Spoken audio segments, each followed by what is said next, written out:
Well, I don't know. I first met Eureka like Paul, right after Sea Along was born.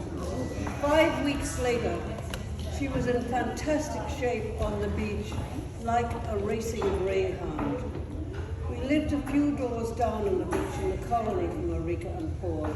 It was a crazy moment in time, a collective fever dream. The mamas and the papas were living to her right. Michael Salm was preparing Michael and Beckeridge to the left. 5 doors down, Cary Grant trained his huge skeleton on Diane Cannon's house, who was the new mother of his only child. The whales migrated north on the ocean, 15 feet from our houses, so close we could see the barnacles on their magnificent hulls. Eureka's house was packed with bean bags, fat German sausages, various soups, endless bottles of Gallo wine. I think this was the most elated period of our life. We all lived this crazy dance like something out of cabaret.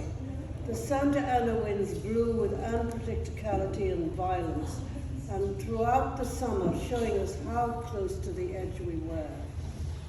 Every evening, Larry Hagman would parade down the beach like the Pied Piper, playing his flute, followed by about 30 people and kids with instruments and various dogs. Everyone would carry these beautiful peace sign flags that his wife Maya had made. Eureka was enthralled with California. Her German accent cut through the air like a steel blade. The wild and beautiful sea and the relentless summer and the relentless sun enchanted her. Her separation from her husband Paul was like a silver bullet out of the blue, causing pain to everyone. She moved into town and started her art galleries. With enormous intuition, she represented Basquiat, Ed Moses, Roger Herman, etc., and many of the great young artists that were around at the time. Her great friendship with Fiona Whitney, who worked with her, started at this time. She then moved on to collecting plein air paintings 10 years before they became fashionable. This was a very happy period of her life. She then moved up to her house up Doheny with Anatole and Cielo.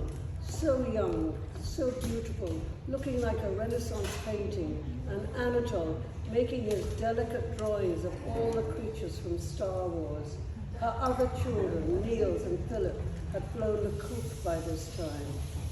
This was the period when she started her series of wonderful dinner parties, always very generous, very Germanic.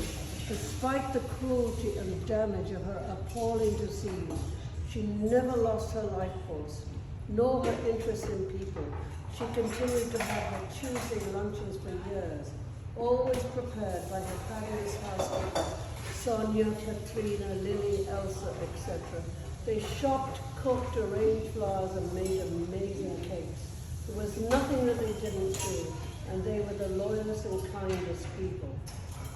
In this period, she married Paul Rouchard, who gave her her first iPad, on which she read all of Dickens, all of Shakespeare, and some of Proust. She actually became, I don't know what the rest is. She actually became a live-in library, I think. I think I've lost the end here. Sorry.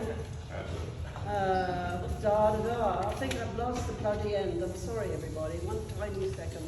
This is really hopeless. Yes, I've lost the end. Anyway. I'm sure it's there. Anyway, yes. Well, okay. One tiny second. It's gone. Well, I just will say that she was the most courageous person I ever met. In the manner and the nobility and the grace with which she handled this cruel and devastating illness that she had, that escalated year after year for 22 years. And she never let anyone talk about it, and she would never mention it. And she had this stoic noblesse throughout her life, and I loved her very much. And it was a big, vast emptiness to live in LA without Eureka.